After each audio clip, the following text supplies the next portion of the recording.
मेरे चाचा ने मुझे कई बार ये कहा था कि जब तुम्हारी चाची घर पर नहीं होगी तब तुम मेरे पास आ जाना। मैं तुम्हें वो दूंगा जिसकी तुम्हें बहुत ज़रूरत है। तुम दिन प्रतिदिन जवान होती जा रही हो और अब तो तुम 18 साल की भी हो चुकी हो। तुम्हें आगे चलकर कोई दिक्कत ना हो, इसलिए मुझे ऐसा करना पड़ रहा है। मैं चाचा की बात से हैरान हो गई। मेरे चाचा जो गांव में खेतीबाड़ी का काम करते थे, उनकी उम्र करीब 50 साल थी। एकदम पहलवान जैसे दिखते थे, रौबीला चेहरा, भारी भरकम शरीर था। मैं सोच भी नहीं सकती थी कि मेरे चाचा मुझे इस तरह की बातें कहेंगे। कुछ दिन तो बीत गए।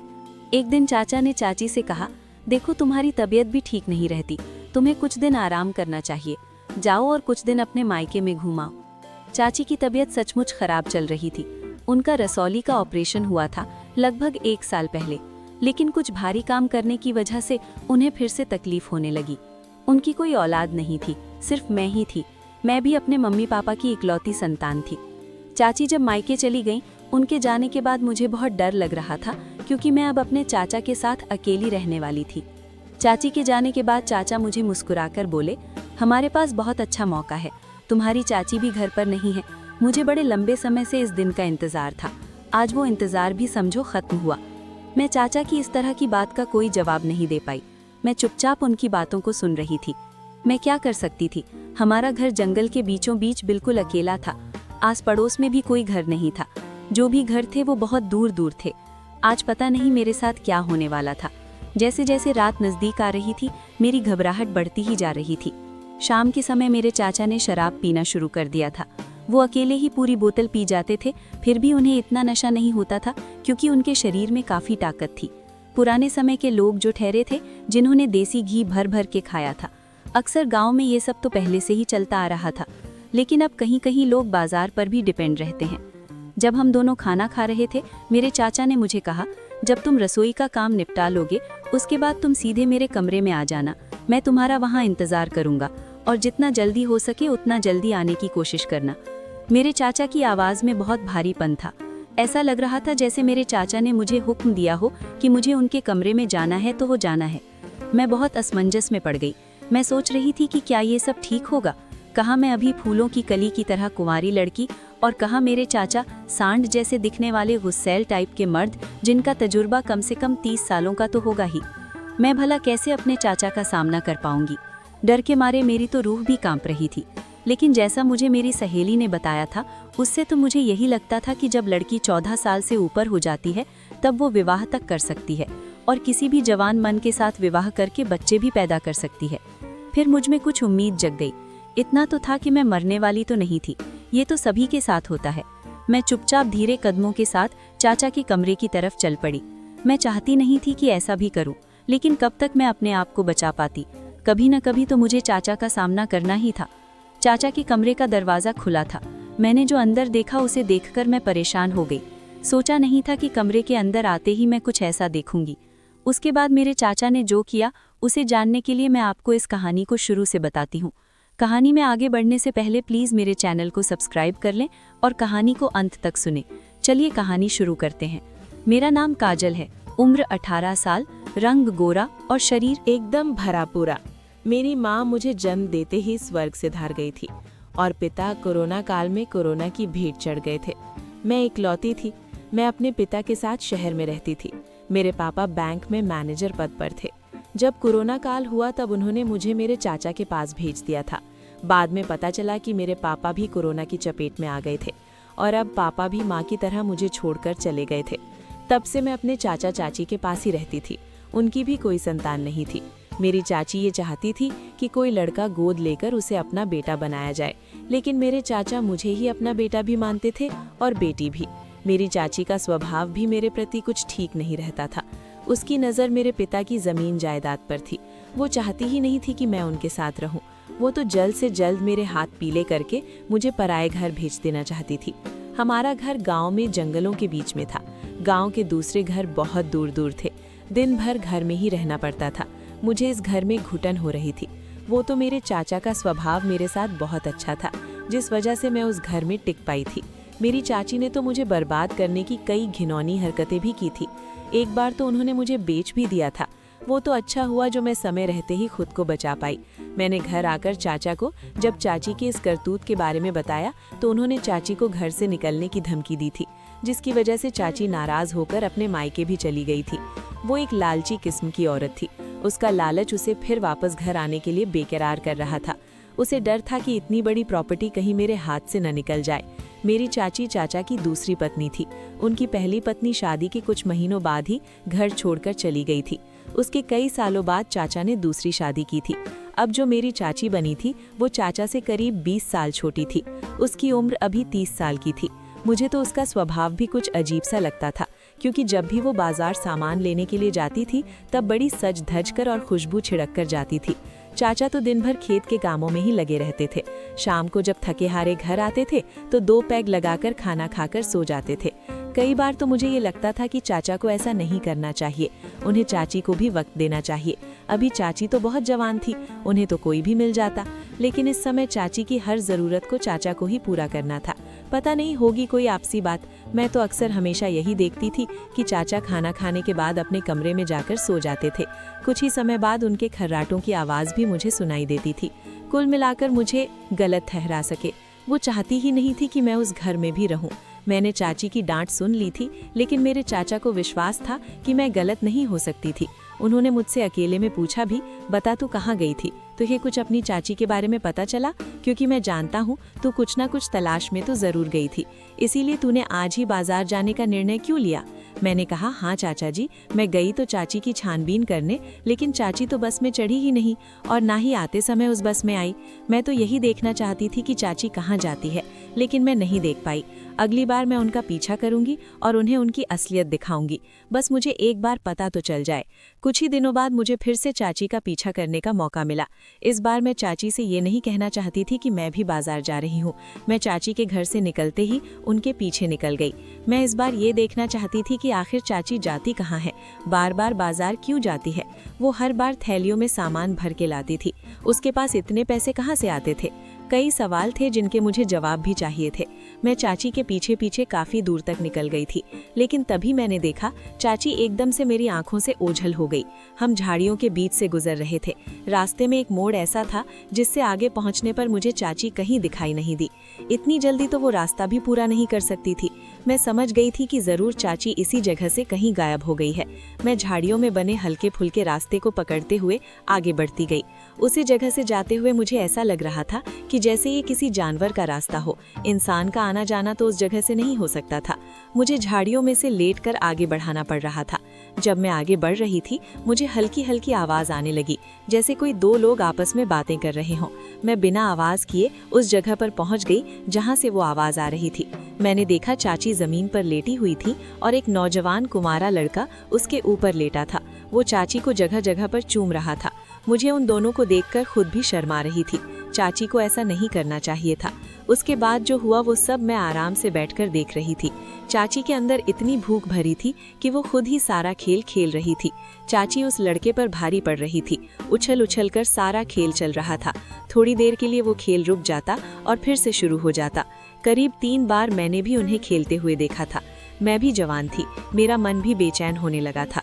सारा दृश्य मेरी आंखों के सामने था। मुझे भी एक ऐसे ही पार्टनर की कमी खलने लगी थी, लेकिन यहाँ तो दूर दूर तक कोई ऐसा लड़का भी नहीं था जिसे मैं अपना दोस्त बना सकूं। मैं जिस मर्द को देखती थी वो तो मेरे चाचा थे। इसके अलावा जब कभी मैं बाजार जाती थी तभी किसी और मर्द के दर्शन होते थे। बाकी के समय तो हमेशा मुझे चाचा और चाची को ही देखना पड़ता था। इच्छा तो मेरी भी थी कि मैं किसी को अपना दोस्त बनाऊं, लेकिन शायद अभी ये सब संभव नहीं था। क्या पता ऐसा समय कभी आए भी ना जिसमें मेरी ये इच्छा पूरी हो सके, क्योंकि मैं तो इस घर से शादी के बाद ही विदा होनी थी। तब तक मुझे इसी घर में चाचा चाची के साथ ही रहना था। किसी से दोस्ती करने का तो कोई सवाल ही नहीं होता था। वो लड़का अपने साथ कुछ सामान भी लेकर आया था। ये जगह चाची की उससे मिलने की थी। वहाँ आने का रास्ता दूसरी तरफ से था। मैंने देखा उस लड़के ने चाची के हाथ में एक थैला थमा दिया और हाथों में कुछ पैसे भी। मुझे समझ आ गया था कि चाची का शॉपिंग करने का खर्चा कहाँ से आता था। चाची खेल का आनंद तो लेती ही थी, साथ में उसे पैसे भी मिलते थे। चाची का ये रूप देखकर बड़ा अजीब लगा। मैं सोच नहीं सकती थी कि चाची इस तरह का घिनौना काम भी करेगी। मैंने उस समय चाची को कुछ नहीं कह पाई। मैं घर जाकर चाचा से सब कुछ कहना चाहती थी। घर वापस जाकर मैं ऐसी बातों को चाचा से नहीं कह पाई। मैंने उन्हें सिर्फ यही कहा, चाचा तुम्हें अपनी आंखों से देखना चाहिए। मैं तुम्हें बता नहीं सकती। हाँ, मैं तुम्हें उस जगह पर जरूर ले जाऊंगी जिस जगह पर चाची किसी से मिलती है। इस बार मैं कुछ और ही सोच रही थी, क्योंकि मैं अपने चाचा को इस तरह की जिंदगी जीते हुए नहीं देख सकती थी। किसी भी तरह मैं चाचा को ऐसी जिंदगी से आजाद करना चाहती थी। अगली बार कुछ ही दिनों में जब फिर से चाची घर से निकली, तब मैं और चाचा भी उसके पीछे चले गए। मैं इस बार उसकी रिकॉर्डिंग करना चाहती थी, ताकि उसके मायके वाले को भी ये सब दिखा सकूं। इस बार भी मैं चाचा के साथ उसी रास्ते से गई, लेकिन चाचा के सामने मेरी वो सब देखने की हिम्मत नहीं थी। मुझे फोन में रिकॉर्डिंग भी करना था। मैंने चाचा से कहा, चाचा जी आप रुकिए, पहले मैं जाकर देखती हूँ।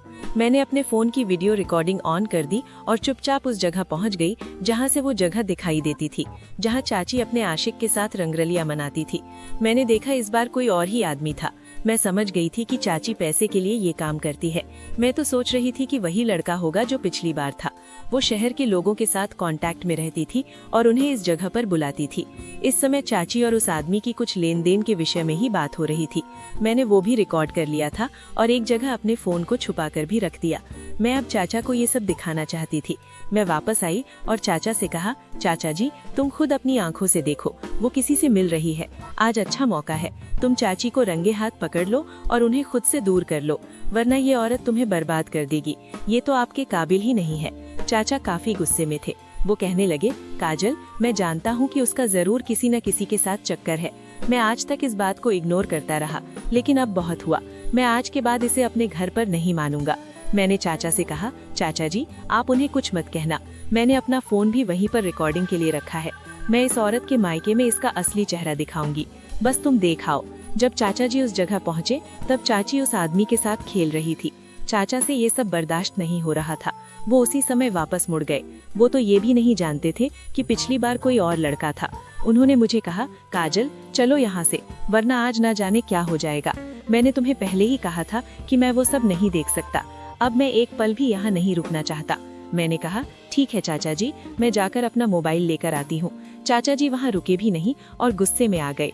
मैं वापस उसी जगह पर गई जहाँ मेरा मोबाइल भी रखा था और उनका खेल भी दिख रहा था।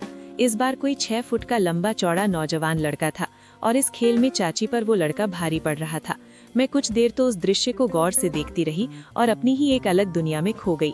मुझे डर था कि कहीं वे दोनों मुझे देख न लें। मैंने चुपचाप अपना फोन उठाया और वापस घर आ गई। चाचा घर पर बैठे शराब पी रहे थे। मैं उनके पास गई और कहा, चाचा जी तुम खुद अपनी आंखों से देखो, वो किसी से मिल रही है। आज अच्छा मौका है, तुम चाची को रंगे हाथ पकड़ लो और उन्हें खुद से दूर कर लो, वरना ये औरत तुम्हें बर्बाद कर देगी। ये तो आपके काबिल ही नहीं है। चाचा काफी गुस्से में थे। वो कहने लगे, काजल मैं जानता हूँ कि उसका जरूर किसी न किसी के साथ चक्कर है। मैं आज तक इस बात को इग्नोर करता रहा, लेकिन अब बहुत हुआ। मैं आज के बाद इसे अपने घर पर नहीं मानूंगा। मैंने चाचा से कहा, चाचा जी आप उन्हें कुछ मत कहना। मैंने अपना फोन भी वहीं पर रिकॉर्डिंग के लिए रखा है। मैं इस औरत के मायके में इसका असली चेहरा दिखाऊंगी, बस तुम देख आओ। जब चाचा जी उस जगह पहुँचे, तब चाची उस आदमी के साथ खेल रही थी। चाचा से ये सब बर्दाश्त नहीं हो रहा था। वो उसी समय वापस मुड़ गए।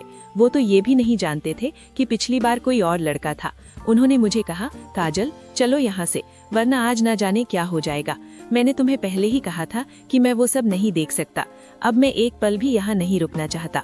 मैंने कहा, ठीक है चाचा जी, मैं जाकर अपना मोबाइल लेकर आती हूँ। चाचा जी वहाँ रुके भी नहीं और गुस्से में आ गए। मैं वापस उसी जगह पर गई जहाँ मेरा मोबाइल भी रखा था और उनका खेल भी दिख रहा था। इस बार कोई 6 फुट का लंबा चौड़ा नौजवान लड़का था और इस खेल में चाची पर वो लड़का भारी पड़ रहा था। मैं कुछ देर तो उस दृश्य को गौर से देखती रही और अपनी ही एक अलग दुनिया में खो गई। मुझे डर था कि कहीं वे दोनों मुझे देख ना लें। मैंने चुपचाप अपना फोन उठाया और वापस घर आ गई। चाचा घर पर बैठे शराब पी रहे थे। मैं उनके पास गई और कहा, चाचा जी तुम खुद अपनी आंखों से देखो, वो किसी से मिल रही है। आज अच्छा मौका है, तुम चाची को रंगे हाथ पकड़ लो और उन्हें खुद से दूर कर लो, वरना ये औरत तुम्हें बर्बाद कर देगी। ये तो आपके काबिल ही नहीं है। चाचा काफी गुस्से में थे। वो कहने लगे, काजल मैं जानता हूँ कि उसका जरूर किसी न किसी के साथ चक्कर है। मैं आज तक इस बात को इग्नोर करता रहा, लेकिन अब बहुत हुआ। मैं आज के बाद इसे अपने घर पर नहीं मानूंगा। मैंने चाचा से कहा, क्या मेरे लिए तो उनके पास समय ही नहीं है। मुझे तो इन्हें मर्द कहते हुए भी शर्म आती है। इनसे शादी करके मैं बहुत पछता रही हूँ। मैं चाची की बातों को चुपचाप सुने जा रही थी। जब मेरी भी बर्दाश्त से बाहर हो गया तब मैंने चाची से कह दिया, चाची, चाचा ये कहकर अपने कमरे में चले गए थे कि कल सुबह तुम इस घर में नहीं दिखनी चाहिए, तुम्हें कल सुबह ही घर से निकल जाने को कहा है। चाची मुझे बड़ी हैरानी से देखने लगी, कहने लगी, तू कौन होती है मुझे ये सब कहने वाली, और तुम्हारे चाचा की इतनी हिम्मत जो बिना किसी वजह के मुझे घर से बाहर निकाले। मैं अभी दरवाजा खुलवाकर उनसे ये बात करती हूँ। उनका ऐसा कहने के पीछे क्या मतलब है? एक तो मैं पहले ही तकलीफ में हूँ, दूसरा तुम्हारे चाचा का ड्रामा। मैंने चाची से कहा, चाची अब बस भी करो, मैं और चाचा तुम्हारी पूरी सच्चाई जानते हैं। तुम घर से जाने के बाद कहाँ जाती हो? आज भी हम तुम्हें रंगरलियां मनाते हुए देख चुके हैं। अब तुम्हारा सच हमसे छुपा नहीं है। तुम चाचा के साथ बहुत बड़ा धोखा कर रही थी। किसी एक मर्द के साथ भी होती तो शायद मैं भी ये समझती कि तुम अभी जवान हो और जवानी में ये कदम उठा रही हो, लेकिन तुम तो इस काम को करने के पैसे भी लेती हो। तुम चाचा की पीठ पीछे धंधा करती हो। चाची अब शर्म से लाल पीली हो गई। उसके चेहरे पर डर साफ साफ दिखाई दे रहा था। वो कुछ नहीं बोल पाई। अगले दिन सुबह ही चाची घर छोड़कर निकल गई, क्योंकि वो चाचा की नजरों का और उनकी बातों का सामना नहीं कर पाने वाली थी। चाचा परेशान तो बहुत थे, लेकिन उनके मन से बहुत बड़ा बोझ भी उतर गया था।